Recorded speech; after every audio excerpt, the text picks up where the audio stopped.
Welcome to Tell Me Your Story, New Paradigms for a New World. I'm Richard Dugan, your host, and we are giving you choices and knowledge of those choices to help make your dreams come true. Sundays at 7 a.m. and 7 p.m., Monday mornings at 1 a.m., Wednesdays at 9 a.m. That's our special edition of Tell Me Your Story. And then Monday through Friday from 8 to 9 a.m. following the news, streaming live at all those times at richarddugan.com. We are also podcasting on SoundCloud, iTunes, TuneIn Radio, Spotify, Stitcher. We're on YouTube where you can watch these conversations, and I hope you will. I hope you'll also subscribe and then click notifications so that when I do post a new conversation, well, guess what? You'll be notified and you'll be able to tune in and listen in and all of that good stuff. I also want to let you know that, yes, as I've said it before, I'll say it again and I'll keep saying it. The book Choices, 5 Steps for Life is now available on Amazon in hardcover, paperback, and Kindle, with the Audible soon to be released. And we hope that you'll get yourself a copy and read it and share it with your family and your friends. It's where I'm at today. It's what I've learned over the last 45, 50 years, 64 years, if you will. Although I was asked the other day, do you remember anything of your early childhood? You know, well, I have pictures in my baby book that my mother gave me, but in terms of real memories, no, like when I had chicken pox or whatever, no. Anyway, I hope that you'll get a copy of that. I also hope that you will also support the work that we are doing here financially. We have a PayPal account. It is there for your security as well as ours. And we appreciate every bit that comes in. It goes towards the work that we are doing. Finally, we ask that you spend some time going within and listening to that still small voice during the decade of perfect vision. We have a returning guest to our program. I'm so excited because the subjects that we've talked about all center around her focus, and that has to do with bullying. Yeah, you're right. It is Jeanie Cisco-Meth, and she is here with us to talk about that subject and then some. She actually has several websites, and I'll just mention them. We'll only be able to link to one, but we'll have them listed in the description of all of the posts that we have. There's Bully Proofing You, then there's Jeanie Cisco-Meth, and then Bully Proofing, and then the letter U instead of YOU.com on all of those. Jeanie, it's great to have you back again. I'm so excited to talk with you, not only about what you have to talk about, but even what we shared before we got started here. It's like the excitement continues to build. How are you? I'm doing fabulous. And it was so neat to listen to the introduction about your book, The Choices, because our messages just align beautifully, because in the beginning of my book, I have a quote from Viktor Frankl that says, between stimulus and response, there is this space. And in that space lies our power to choose. And so just like, a lot of my message is choosing, am I going to be a victim or am I going to be a victor because of what somebody said or did?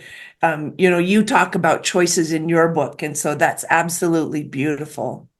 Well, what's, and I'm going to say sad, is that there are so many people in this country specifically who have consciously, or maybe it's unconsciously, chosen not to have a choice. They have and even that is a choice. Okay, granted, but they've taken on victimhood. They've said it's somebody else's fault that I am / we are where we are, and so we have to penalize them or this or that. And it's like, what do you?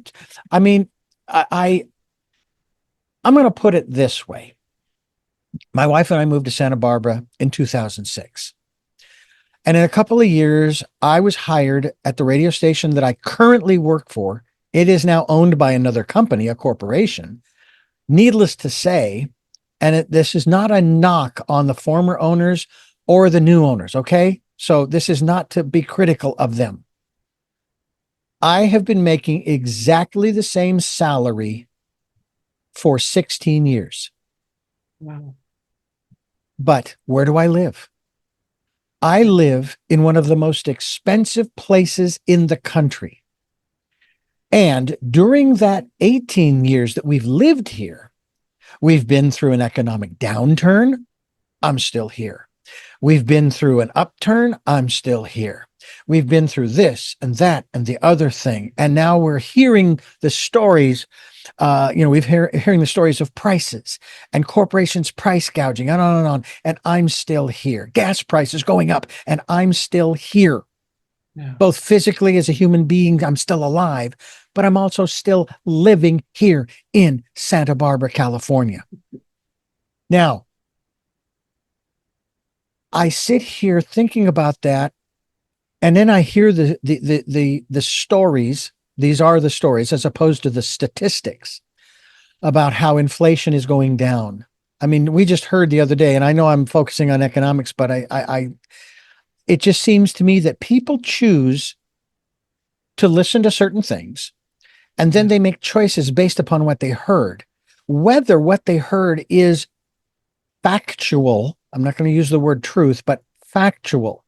Yeah. In other words, the data that has been collected supports the facts that inflation is down, unemployment is down.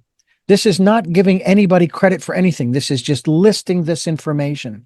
Yeah. And yet, here's the real paradox for me in terms of choices and in terms of how the stories that are being told are used almost to bludgeon people. Yeah. This goes into the bullying issue. Right. That these people who criticize the system over all of the stuff that's going up, up, up, up, up, up, up, except for their income. Okay. They'll take a trip to Disneyland. They'll take a vacation to wherever.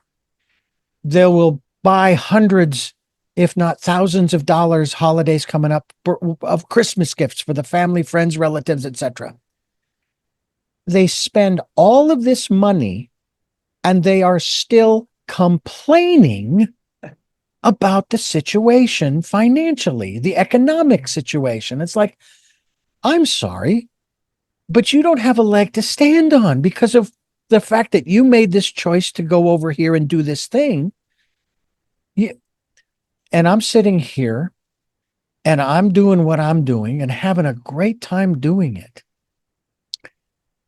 And there are times, yeah, sure, when I kind of grumble a little, but my wife actually implanted in my brain something that has stuck with me. And I think this applies in a lot of areas, not just economically. And this goes to the bullying aspect, I think. You either pay or you don't, whether it's money or you pay by going someplace or you pay by having a relationship and so forth. You either pay it or you don't. That's where the choice comes in. And when I hear people complaining about the bullying online, the social media, which is the most prevalent in my day, it was personal, it was face to face. Okay, so I have to say that at least my bullying had a personal touch. Okay, there was no anonymous. All right, I knew who it was, and what I did was I learned to run. I was really good in track and field as a kid in school. Well, the equivalency is turn off the phone, turn off the device, delete the social media profile, disconnect. But people aren't doing that. Is it because there's a greater need to be connected than there is to protect oneself from being pushed around and bullied and harassed and so forth? I think the biggest problem is with the social media side of it is that we need connection. We need connection to other humans. And social media does that in a false way. It makes us think we're connected when in actuality we are not. We are totally disconnected. And so because I crave that connection to other humans, then when I see, oh, I got a new like, or oh, I've got a new comment or whatever, I go read it. And when I when I plug into, let's say, so I plug into other people to get my validation, or I plug into other people to get my energy, then they have the ability to siphon off my energy as well. So when I go to social media to get the like or the comment or whatever, to boost my energy, to boost my value, to boost my self-esteem, if they say something negative, they can also siphon it off. And that is a huge problem. And we need to learn how to disconnect from others and connect to our heavenly power. Our heavenly Father, the universe, whatever you want to call that. I call it God. And so when I connect into God and I see myself through his eyes, or I validate the love that he gives me unconditionally, then I don't have to worry about what other people think or say, because I'm getting my value from him, not other people. And that brings me back to the economic verbiage. Okay, verbiage. Is it worth it? Is it really worth it? Because we both know of people. By the way, I just heard a news story this morning as our conversation has taken place. 40% of Americans, 1 in 10 is obese. Yeah. And there are those who put on weight as a form of protection. Absolutely. So the question still remains, is it worth it to stay connected?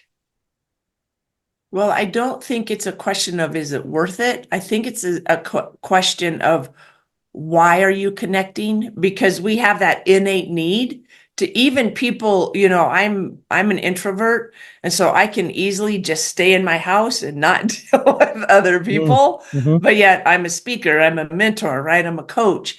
And so I have to interact with other people. And let me rephrase that. I get to interact with other people because I love learning and I love sharing my knowledge. And I believe that I can learn something from everybody. And I believe that I have something to teach. And so that interaction or that exchange is beautiful. And as humans, we need human connection. We need human interaction. Whether we crave it and we have lots of it, or whether we have a little bit throughout the day, we still need it. So if we don't have it, then there are all kinds of physical problems that we have, not just emotional, but physical as well. So is it worth it? Yes. The question is, what are you choosing? What type of interaction are you choosing? Are you choosing healthy, fulfilling relationships, or are you choosing the negative relationships that tear you down? Human nature tends to go towards the negative, because we're wired to see danger, right? I want to survive, so I see danger so I can stay away from it. That becomes a problem when I'm interacting with humans and all I see is the bad things that people say. I may have 10 beautiful comments over here and that one negative comment. Which one do I focus on? The negative one. Yeah. So I have to choose to go, oh, yeah, that's there, but then look at the positive over here. There's I may have shared this in one of our previous programs. There's a wonderful set of lyrics from a song by Harry Chapin called "The Sniper." Basically, it is supposedly a song written about a true story that took place.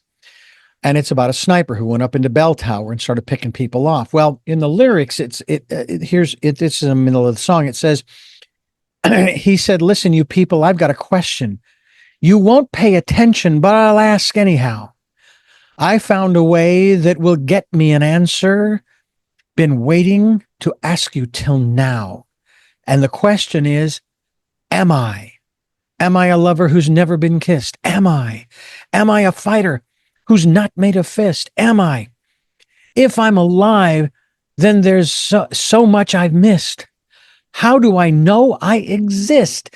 And kind of what you're talking about is that regardless of the I'll call it validation if you want, or maybe better, recognition, even if it's bullying, at least the individual knows there's somebody out there who recognizes that I do exist, even though I don't like what's happening, right?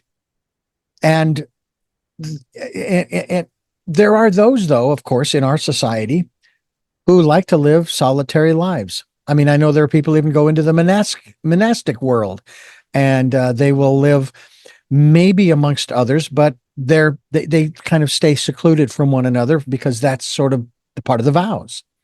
And sometimes silence, you don't speak.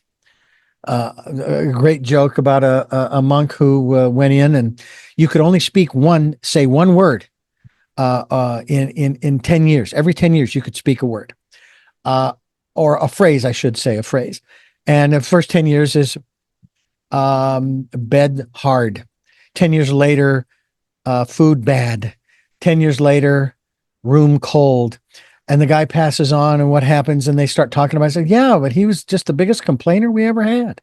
Anyway, I don't know where that came from, but is that really that's kind of what we're talking about is, yes, we could talk about protecting ourselves, which we will, but also talking about this aspect, as you've alluded to, you've talked about here already, Jeanie Cisco-Meth, about needing that connection and how important it is to find a way to connect so that it supports us, right? That it's there.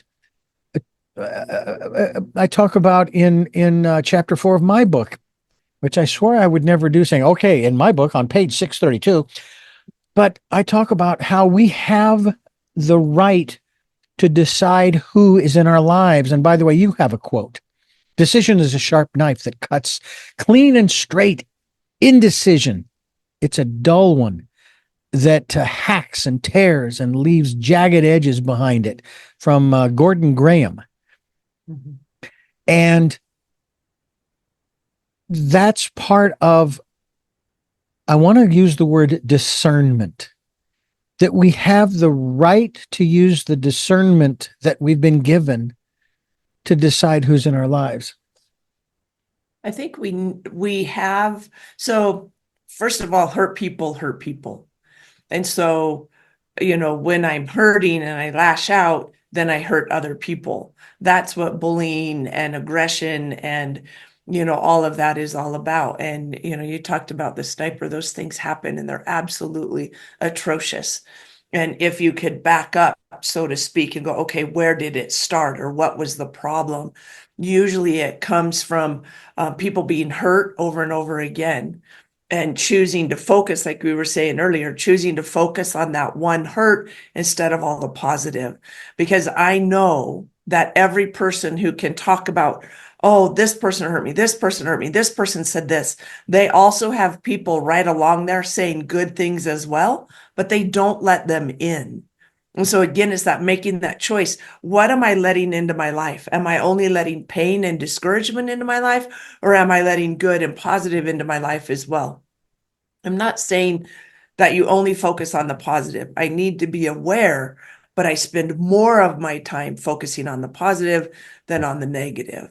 And being aware of what is going on and being aware and going, okay, I'm not going to look at that. I will get the important parts as I go along. I feel like it is becoming more and more difficult to get the truth. Everybody has their opinion, even news places, you used to be able to go and get the truth. That was no opinions. That's not true anymore. Yeah. It's all with a slant to make you believe something that they want you to believe. And so finding the truth can be difficult and it takes time. And exactly like you said, discernment. I have to get better at discerning who's trying to hurt me and who's trying to help me, because there's a difference. And I chose the word discernment over the word discriminate. That's a rather charged word, but yet it's still true that we have the right to be discriminating over who is in our lives. We're talking with Jeanie Cisco-Meth, and we're talking about how to bully-proof you. That is also the website, bullyproofyou.com. We'll be linked to that website as well. And she also has JeanieCisco-Meth.com, and we hope that you'll go to any one of those websites. It'll get you the information. She's also on Facebook as well, so we hope that you'll look into that as well. You yourself dealt with this subject, which is part of the reason why. I mean, a lot of times we go into fields where we may have faced those kinds of things in our lives. In your case, the bullying. I don't know where. Maybe I went into this business 45 years ago because maybe back when I was a kid growing up and getting pushed around, I didn't feel like I had a voice. Yeah. I suppose that's one interpretation. I'm curious as to, first of all, your experience, but I also want to talk about perception. And if it is possible, and maybe we should address this first, and then we'll get into your specific story as you were growing up. Are there situations where we might misinterpret what's coming at us as being bullied? For example, I'm sitting in a room that gets very warm, and right now it's like 79 degrees, and so I leave the door open. But I'm in a building with other people who are running another business. And because I guess I got a little loud, a gentleman came in and he pulled the door closed, which at first glance kind of irritated me. Like, I need the door open to keep it fairly comfortable. But at the same time, I'm in a building with other people who the sound just travels down the hall, and I need to be respectful of them too. I could interpret that as, these guys are pushing me around. I don't like this. I want to keep the door, and I could get real belligerent, but I try to be a little more, a little more respectful and conscious of where I'm at. But what do you think about that? Is it rare that we misinterpret what's happening as we're being pushed around or bullied or what have you? Or is it pretty innate within us that we know, even if we don't say anything internally, yeah, we know that we're being bullied? So nothing has meaning except the meaning I give it.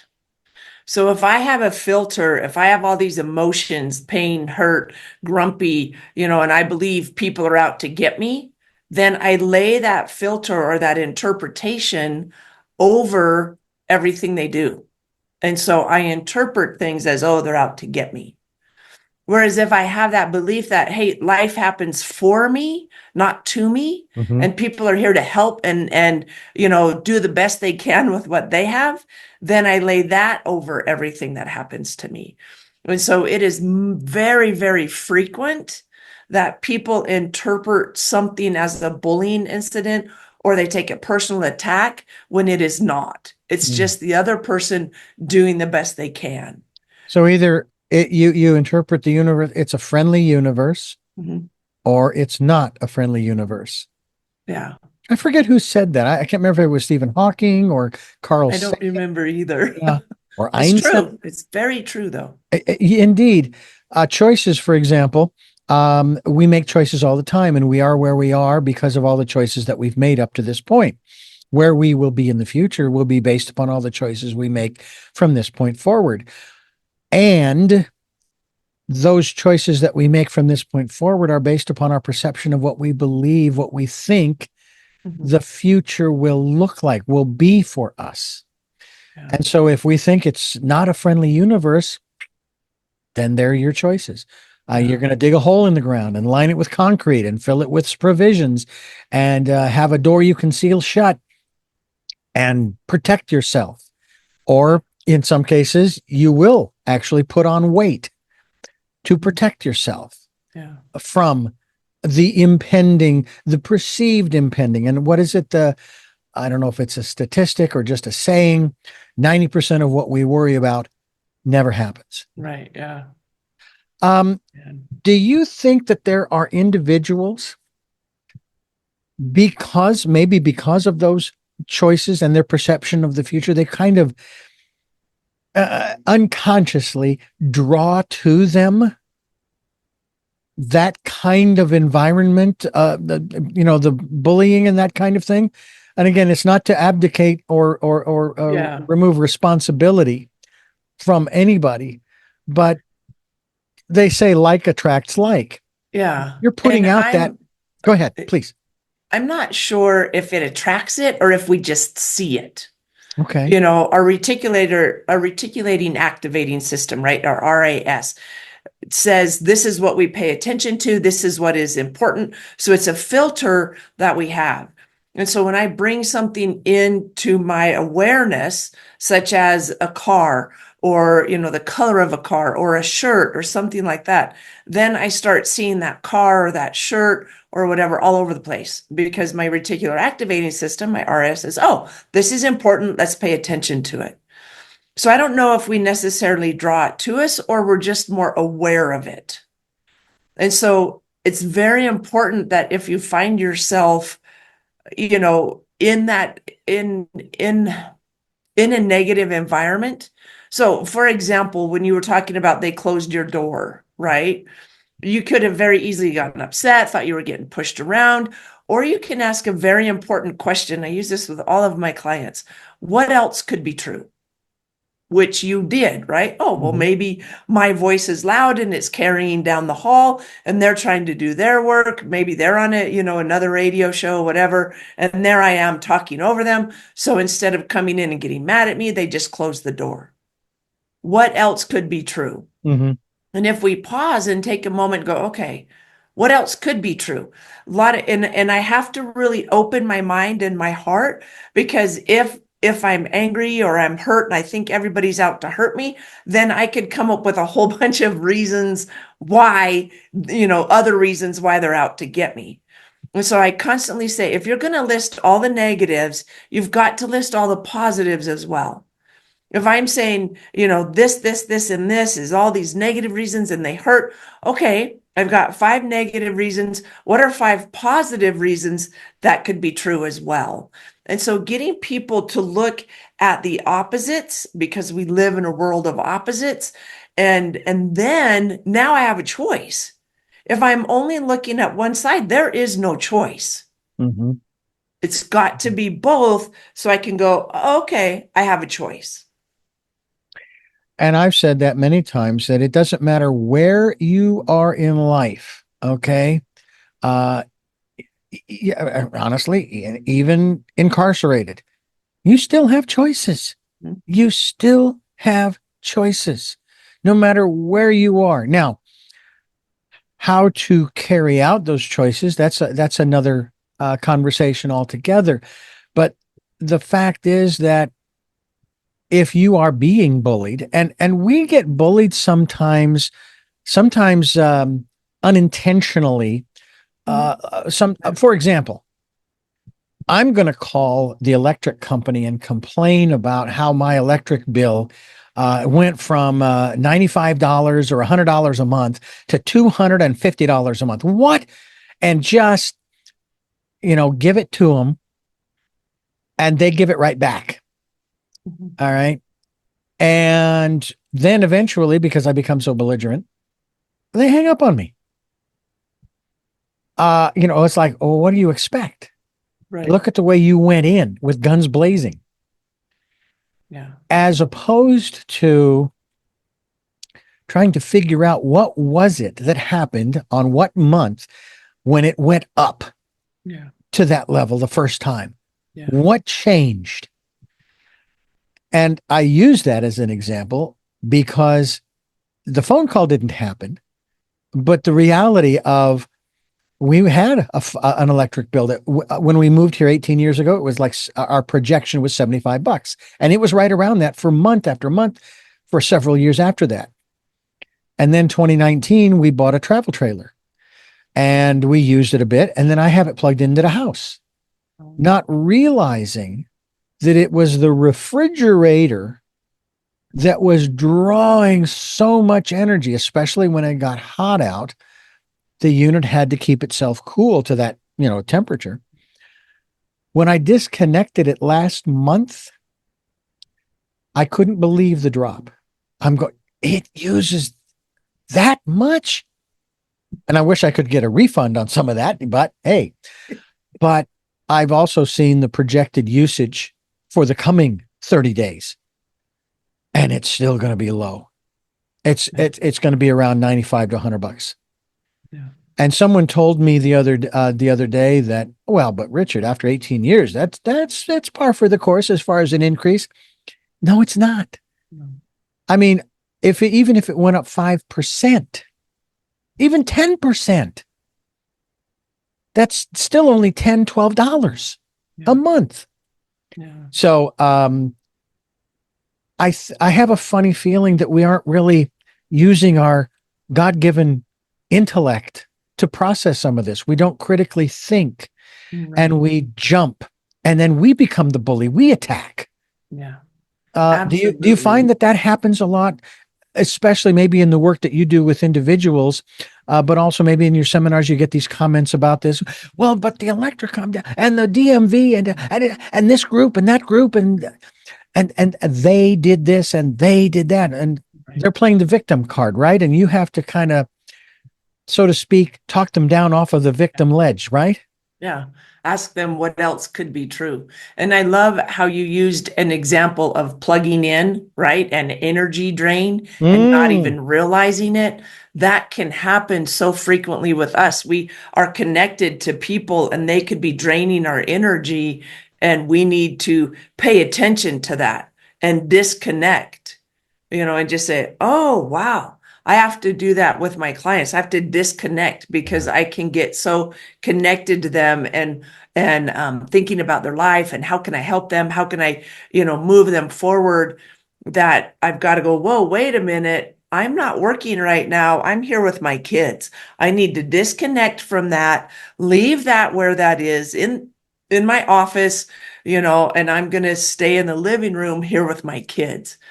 Or nature. I spend a lot of time in nature. We have an incredible backyard with a pergola, and I love going out there and sitting. We've got a fire pit. Soon we'll have a water fountain with a little water feature because I love water and fire. And I go out there and I connect to nature because nature is very healing for me.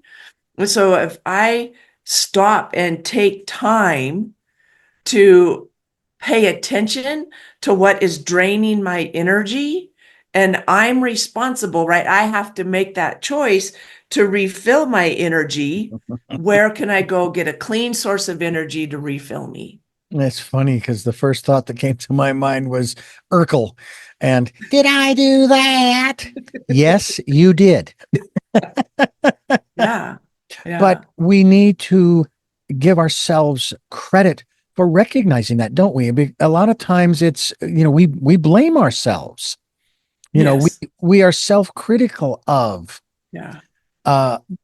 even the progress that we have made Right. in learning that, I did that, and I did that maybe not consciously, but maybe I need to refocus so that I can do things consciously. Are Yes. there What's your techniques intention? are there techniques that you use to help people to start to take conscious, shall we say, can we put it this way, conscious control Yes. of their actions? Because that's really what we're talking about. Because our thoughts are kind of I don't know, are they sort of a different thing? So they have done many studies, and I don't remember who they is, so I apologize. But there's tons of studies that show that on average, people have 60,000 thoughts a day, Oh, of which 90% of those are negative. mm-hmm. And so that's the book I'm currently working on, Taming the Bully Between Your Ears, right? Paying attention to your thoughts. So we have exercises that I have my clients do in the morning where they intentionally pick a word or a thought for the day. What is my intention for today? And then they carry a little notebook with them in their pocket, and they'll set an alarm on their phone. And when that alarm goes off, they have to check in. Am I doing my intention, or am I way over here? If this is my intention and this is the way I'm going, and I check in and I'm way over here. Well, hang on, I've got to bring it back. And so I come back to my intention.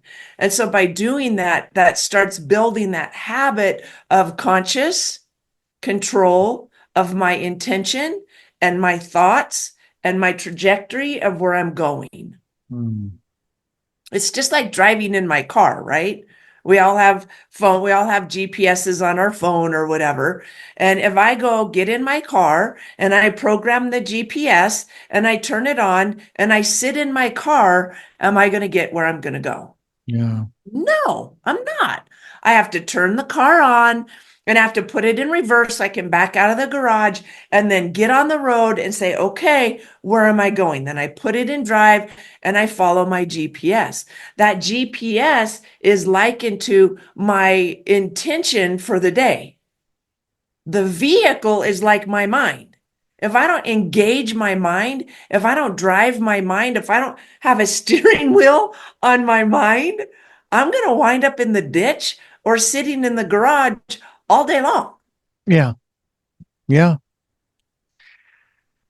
It's interesting how, we have progressed technologically. I remember one of the first conscious efforts to use GPS on my phone. We were driving up to Cambria from Santa Barbara, and we just decided for fun, because we knew where we were going, Right. we just do it. And every so often, as we would come to the overpass over the cross street underneath on the freeway, the GPS would say, take the next exit and turn around, make a U-turn and do this and do that. And we had never left the freeway. We'd never left because back then the accuracy was like within, I'm just going to say 100 feet. So if you're 100 feet off, you're not on the freeway anymore. Now you're down on the exit ramp or what have you. And it was so funny. And we used to just give the GPS woman, that was a female voice, a hard time. We would talk back to her saying, yeah, okay, you're lost. We're not lost, but you're lost. Right. And now today, obviously the accuracy is quite good. But our own internal GPS, this is where I talked earlier, about going within and listening to that still small voice. I want to talk a little bit more about that. As we continue talking with Jeanie Cisco-Meth, talking about bully-proofing yourself, and bullyproofingyou.com is the website. We hope that you will go there and check that out as we continue here on Tell Me Your Story. I'd like to talk some more, Jeanie Cisco-Meth, about this aspect of our own internal GPS, especially when it comes to, I guess the best way to put it is avoiding bullying. Um, I have a dear friend. He's a Vedic astrologer, and I've had him on many, many times over the years. And based upon his description, I came up with this analogy that the chart that he puts out, the reading, is nothing more. It's like it's a roadmap. And what it does is it tells you about the conditions that you will come across along the road over a certain period of time. And when you come across an area where there's going to be heavy rain and wind, if let's say you're in your car driving, as you were driving in the sunshine, you had your windows rolled down and the breeze and everything was very nice. Now you have the choice. You can roll up the windows and turn the windshield wipers on and continue on your way. You can stop, find a place to rest, maybe a cafe or something, and wait for the storm to blow over, and then continue on your way, and so on and so forth. And it seems to me like our internal GPS is along those same lines. That would you agree that our still small voice, as it were, will never put you in harm's way? It might challenge you, Yeah. but it's not there to put you in harm's way. It's there to help you to learn, to have what I like to call, we don't make mistakes. There are no sins. It's life lessons or learning experiences. Talk to us about that when it comes to this process, this aspect of bully proofing you. So there's a couple of things in there. First off, I want to say, yes, there is sin. There definitely is Okay. sin. All right. And there's also life lessons. I have to push against something to get stronger, Mhm. right? So if I want to get stronger, I don't know if you saw the movie. I can't remember what it was called, but it had Morgan Freeman in it. And he was talking about God. And he says, if you pray for faith, do you think God gives you more faith or opportunities to grow your faith? Mm-hmm. Right? Mm-hmm. And so life is the same way. If I ask to be stronger and I sit in my chair, I'm not going to be stronger. But if I say I want to be stronger and I go to the gym and I lift weights, or I go down to my basement, I have weights down in my basement because I don't always go to the gym. And so if I go down there and I start lifting weights, I'm going to get stronger. Life is the same way. And so if as we were talking, our internal GPS, right? If I program my GPS to do something, even when it's hard, I get stronger. Mm-hmm. I Yeah. do better. And so often, and I feel this is kind of the prevailing thoughts right now, is I want life to be easy. Well, when life is easy all the time, you get weaker, not only mentally, but physically as well. And so we need challenges in our life to build us, to get us stronger. Mm-hmm. And so if you look back at your childhood, just like you said, maybe I didn't have a voice. Now I'm speaking to people. Mm-hmm. Me, I was bullied. I had all kinds of bullies. Now I'm helping people prevent bullying Yeah. or get stronger, build those muscles to move through it. Do that again. Let's use that arm muscle. Right? Those of It's you who a are not watching the journey. YouTube, we're flexing our muscles here. We're flexing the gun show, right? Yeah. But if you think about it, okay, am I traveling through life in a bubble, right? In my car. My husband and I have a Harley. And when you were talking about traveling and the storm coming, are we gonna find shelter or are we gonna muscle through? In my car, I'm gonna muscle through because I have a bubble. I have, windshield wipers and defroster and all of that other stuff. In the bike, I may take refuge for a while because all I have is my leathers and the helmet, Mm-hmm. right? And so if I look at my life the same way, God is my refuge and my strength. And Mm-hmm. so when I'm in the middle of a battle, whatever it may be, maybe it's belief in myself in creating my business or belief in this new relationship that I'm building or whatever, and it's tough and it's harder. Maybe I have a difficult relationship with my children. And so I need to take refuge. And it comes back to that recharging my battery. I spend time in the Word, I spend time in nature, and I recharge my battery and I get my intention and my focus. What do I want from this relationship? I want it Mm-hmm. better. I want it stronger. I want better, improved communication. And then I start, what are the ways that I can do that?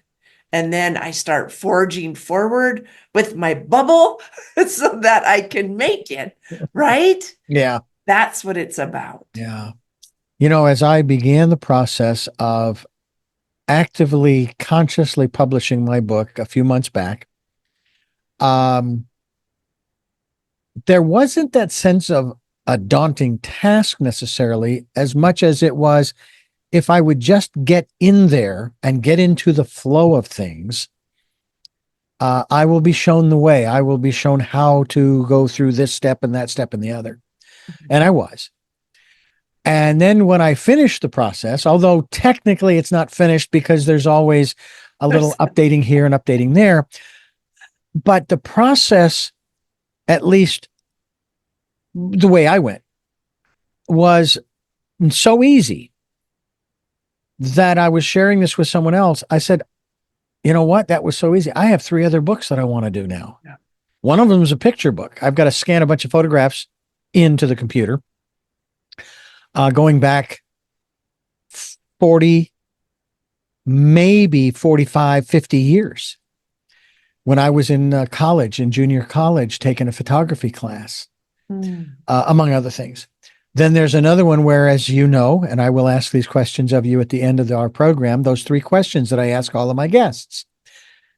Writing a book, putting one together, transcribing from those interviews, those answers to those questions, put a little bio piece of the guest, and so forth. And then the question 1, answer question 2, and so forth. I mean, because I have, I don't know, thousands of interviews. So it's daunting, but once I get started, I find a process because I'm always about making things efficient, functionally. And then the third one is of some writings that I did, ironically, in high school, short stories that I wrote.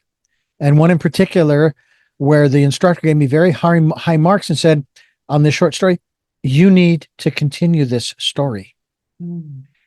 And I was like, okay.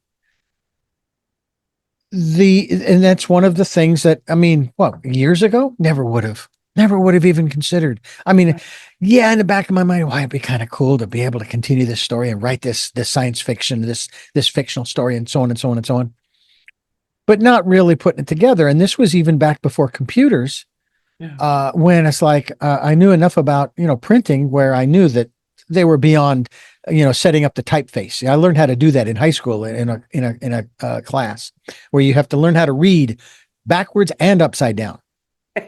That's there are times when some people are talking backwards and upside down, and we think. But it's like you're just saying, as we go through these processes and we learn, and that's part of those are the challenges that we are faced with in terms of learning new things. I know that there are times when, and I don't know if you've experienced this, Jeanie, but there are times when if things are too smooth, if things are going along, and I don't have the defeatist attitude. I don't live by Murphy's law. Or any of those kinds of things. But when it goes on for a period of time, I know that something is coming. A change is coming. Yeah.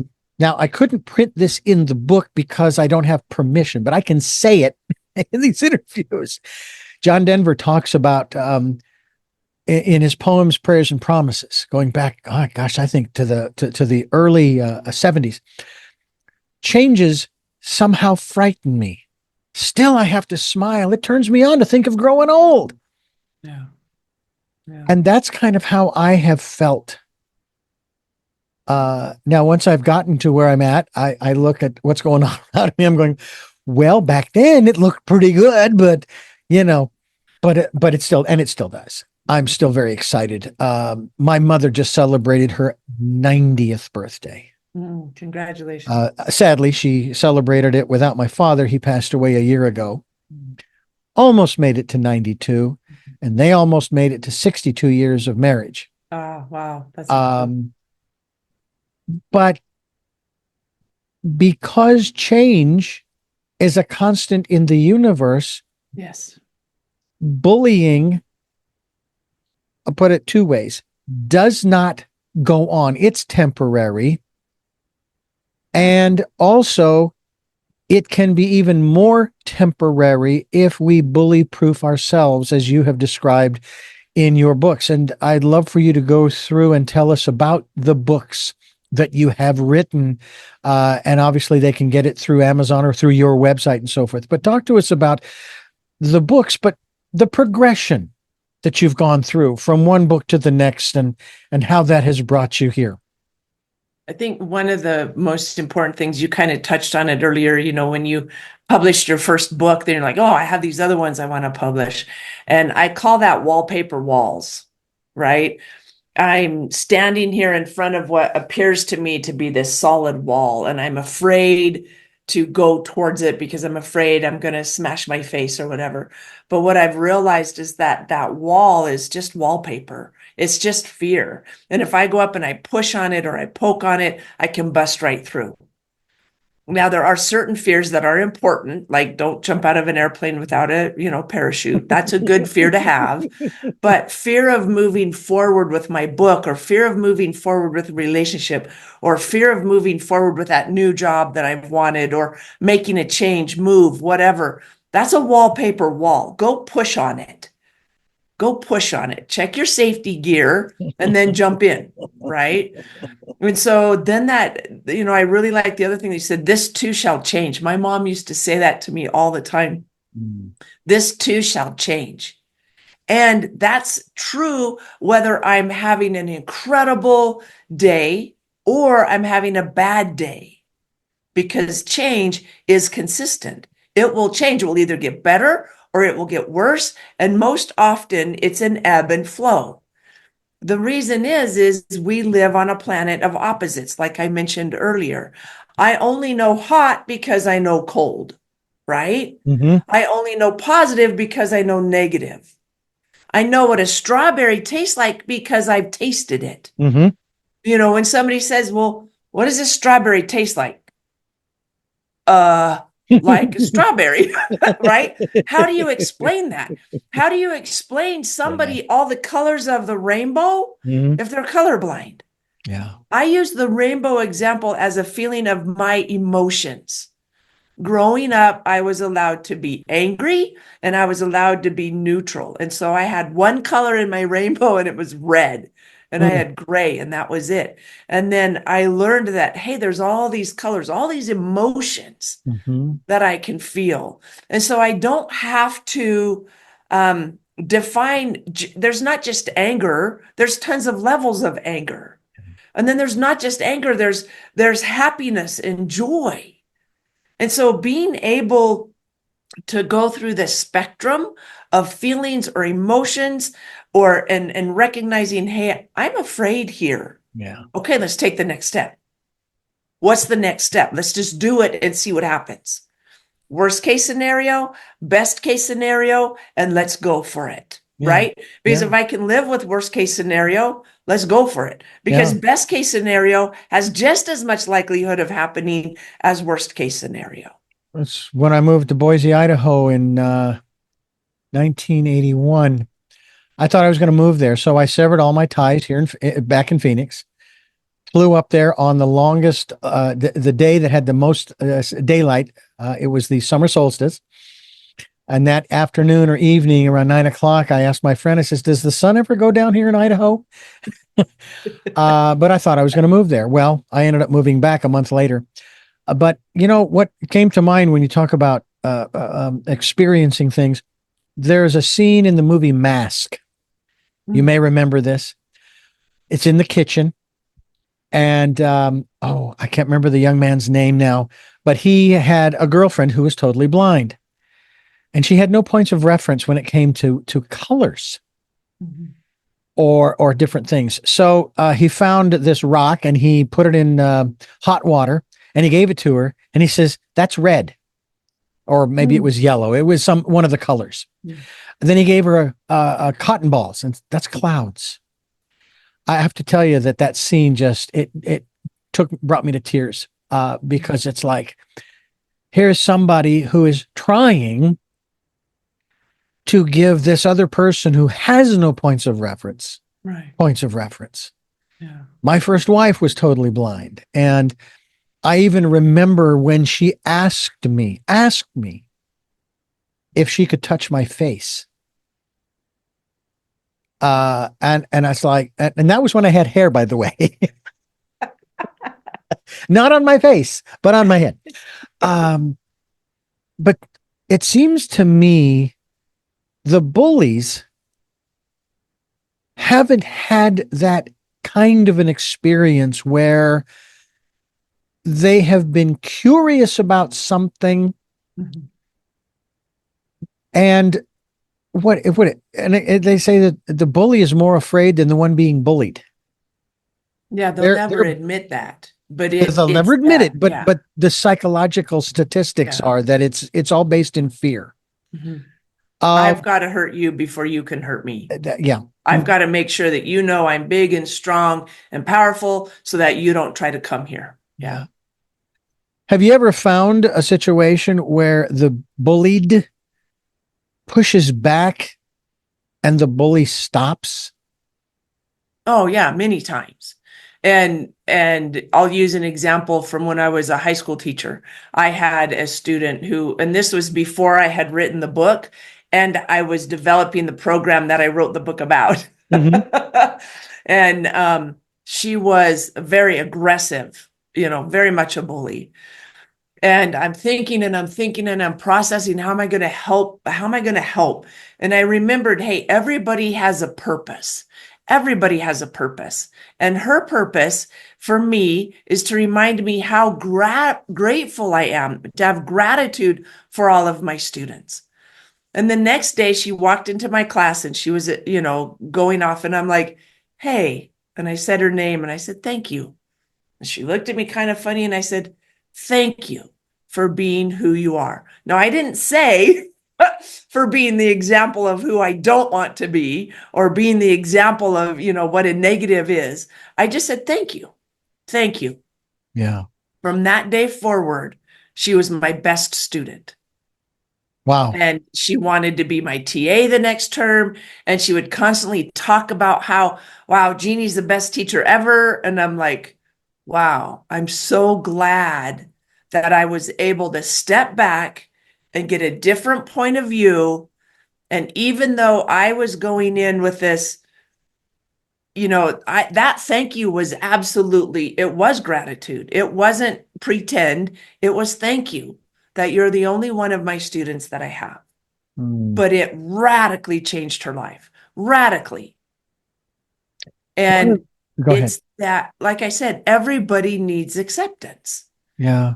And if the only way I can get acceptance from mom or dad or whatever is by being obnoxious and in their face, then I learned to do that other places as well. Mm. Obviously, that it is a reminder, especially of the lyrics I mentioned earlier from the sniper. He was just looking for acknowledgement, recognition that he existed from everyone, including his mother, his associates, et cetera, et cetera, et cetera. And he couldn't And find it's any other. there. Oh, it's that? It's there. That recognition is there. So often people don't let it in. Yeah. That's the number one thing that I constantly see over and over again, especially with victims. Yeah. They're so busy focused on the negative that they totally miss the positive. Yeah. Totally miss the positive. Yeah. And is that where does the responsibility lie? Because it sounds to me like it's something that needs to be taught, similar to trying to describe the taste of a strawberry or what clouds feel like. You need to, almost be shown, hey, you are recognized because, I mean, think about it. If you're sitting in a classroom and it's the first period and it's now 8 o'clock, the bell is rung, and now the teacher is calling off roll, and she calls or he calls your name, you're being recognized. Mm-hmm. But the person being bullied may not perceive it as such.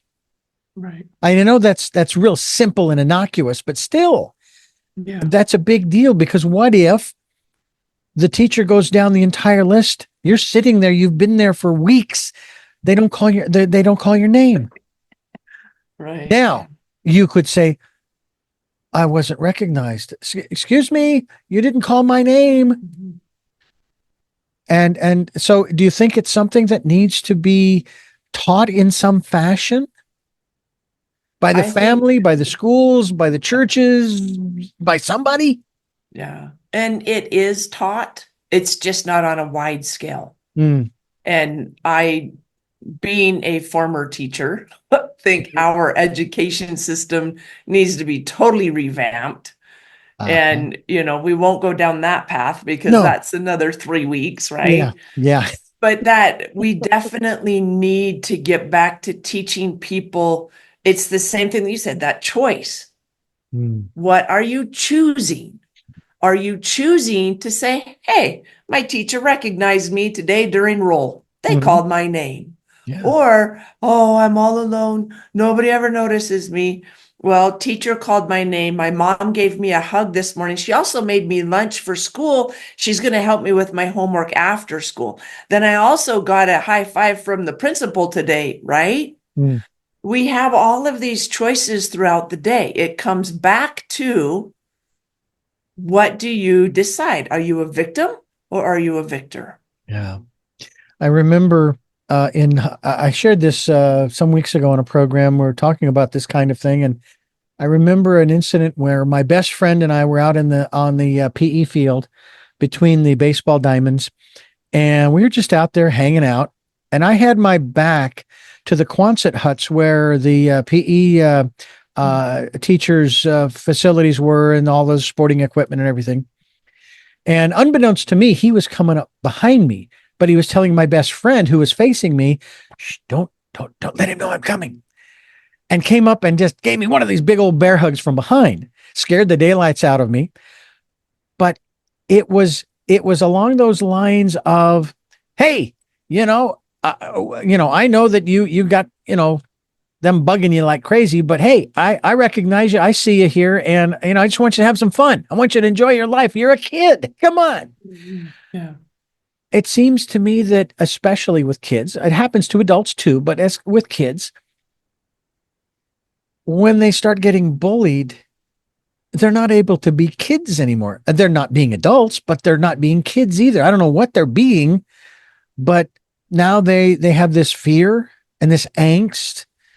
And of course, I mean, anxiety and depression are huge in this country right now for a lot of different reasons, not necessarily bullying. Right. And it's like, how do we, if our children, I hate this phrase, but if our children are our future, why aren't we letting our children be children a little longer? And I have to tell you that my heart goes out to the youth of today, because they will never know the in spite of, or because of the bullying that I was involved in, there were other parts of my day and week and month and years as a kid that were absolutely incredible. They were fantastic. I had such a great time in the neighborhood. I mean, we weren't a gang, but we had the run of the neighborhood. We weren't destructive. Right. And when it got dark, we went home because that's what you did. Yeah. And the kids of today, they'll never, well, I shouldn't say they'll never, but the odds are they won't experience that kind of freedom and childhood. And it's like every kid needs to be able to do that. Yeah. We need to find a Well, way to make the world a safer place for them. So the world is a safe place. However, I hear, because of technology, about all of the negative that happens, no matter where it is in the world, which breeds fear and uncertainty in me. And so I think of those horrible things. Do horrible things happen? Absolutely. Do they happen 90% of the time? 80%? 70%? No, they happen a very small fraction of the time. However, because I hear about all of them, I think they happen 90% of the time. So I'm afraid to let my kids go outside as a average human being living in America.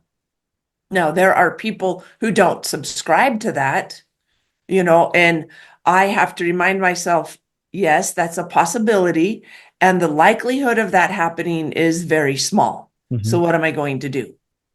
Right? What decision, what choice am I going to make? Our neighbors have 5 young kids. They are outside all day long and they come home at night. They're having that experience that you and I had growing up, because their parents aren't afraid, because their parents are like, "Hey, get out of the house, get off the TV, get off the game, get out of the house." And they mountain bike, they kayak, they, go camping, they do all of those things. And so it's being able to discern, coming back to that word discern, what's worst case scenario? How can I mitigate that so that doesn't happen? And now, what happens when I'm out in nature, when I'm spending time with friends, when I'm having fun and doing these things? That's worth it. Let's go do that. So it's definitely a choice and a decision and a conscious intention of, where do I want to go? Jeanie Cisco-Meth is my guest. We're talking about bully-proofing yourself, bully-proofing you. It's either YOU or the letter U.com. And we certainly hope that you will check that out as well. She's on YouTube. She's on Facebook. She's everywhere. She's everywhere. And she is helping you and I to bully-proof ourselves. There is one aspect before we wrap this up here, though, that we haven't talked about, and that is bully proofing ourselves. It sounds weird, from ourselves. Mhm. Talk to us about that concept and how we do that. I call it taming the bully between your ears. It's that negative voice inside your head. And first of all, becoming aware of it and saying, okay, what am I saying to myself? So frequently my clients will list off phrases that they say to themselves that they would never, ever say to somebody else. So first off, become aware of what you're saying. And then second, would you say it to someone else? Would you say it to your friend, your spouse, your child? If not, stop saying it to yourself. Rewrite that phrase into something that is uplifting and positive. That's the quick version. Mm. Well, it is something that we can research, obviously, by going to your website. And we are very grateful for the time that you have given us here on Tell Me Your Story to share your story, which would you say that your story of one who has been bullied, fairly typical of what has happened over the years? Again, I know social media has changed all of that too, but would you say, hey, you're in the same group, same category with many others who have had this experience and have come through it to tell their tale, so to speak? Yeah, nobody gets through life unscathed. Everybody has difficulties. That's life. We've already talked about that. There's struggle and there's overcoming. So there's things that you have overcome, and there are things you've struggled through, and there are things that you have succumbed to. Maybe you're still in the middle of the struggle. That's life. Keep getting up, keep moving forward, keep looking for a different view, bust through those wallpaper walls, and keep moving forward. That's what we need to do, is continue to move forward, and we're going to do that. I'm going to ask you those questions that I ask my guests. They change over time, but for the most part, they're pretty much the same. And I'll ask those of you in just a moment.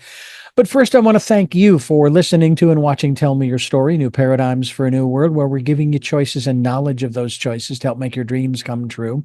We are here on Sundays at 7 a.m. and 7 p.m., Monday mornings at 1 a.m., Wednesdays at 9 a.m. for a special edition of Tell Me Your Story, Monday through Friday from 8 to 9 a.m. following the news, streaming live at all of those times, all 9 of them, by the way, at richarddugan.com. We are on SoundCloud with our podcasts, as well as on iTunes, TuneIn Radio, Spotify, Stitcher, Player FM, Blueberry. We're on YouTube where you can watch these conversations. I hope you'll select subscribe as well as notifications so that when I post a new conversation, you'll be notified, obviously, and you'll be able to tune in and listen in and learn something, hopefully be entertained, yes, educated, inspired, enlightened, however you wish to take that. I hope that you will tune in. We also ask that you take some time to go within, listening to that still small voice, your own GPS, as we've sort of described here on this program. A reminder that Choices Tell 5 Steps to Life is now available on Amazon.com in hardcover, paperback, and Kindle, with the Audible soon to come. And also, if you would like to be a part of what we're doing financially, we would greatly appreciate that. We have a PayPal account. It is there for your security as well as ours. With all of that, we now move to our final 3 questions. Jeanie, I used to say, and now it's time for the game show portion of our program. And I stopped doing that because I thought, it's a little too silly. But what we will do is ask those 3 questions of you. The first question we've been asking for 17 years. We just celebrated our 17th anniversary. Congratulations. And that first question is, who is Jeanie Cisco-Meth? I am a Christian. I am a mother. I am a spouse. I am many things, and I am doing the best I can to live the best experience and share my knowledge with others so that they can have a better experience. What is it that gets you up in the morning? I love life. I love learning. I love experiences. And so the ability that the Lord has woke me up one more day, I'm like, Lord, I get another day. Thank you. Thank you for this day. I'm blessed by this day. What do you want me to do today? Who do you want me to talk to? Where do you want me to go? And it's a blessing. And finally, we had a couple of movie references. I got another one for you in this question. Hope you get the reference. What was your best day? Mm. I think this day is, because each day I have the opportunity to continue to move forward or to shrink back. Because now is the only time that I have that I can do anything in. Well, I want to thank you again for being a part of what we are doing here. Not only providing people with choices and knowledge of those choices to help make their dreams come true, but also with the aspect of changing the world. As a kid, they used to say, "Don't you don't want to do that because it's too big. It's too big. You can't change the world, because it's just so big." And so I kind of toned it down and so forth. But yeah, what I've learned is that yeah, we can, and sometimes it will change, even if it's one person at a time. So Right. thank you for being a part of that. Absolutely. Thank you for having me, Richard. And I thank you folks for listening to and watching Tell Me Your Story, New Paradigms for a New World. And until our next broadcast, podcast, videocast, love to lol. Jeanette, I am still listening. Dad, continue to be happy because I am. Smokey, I'll see you on the other side.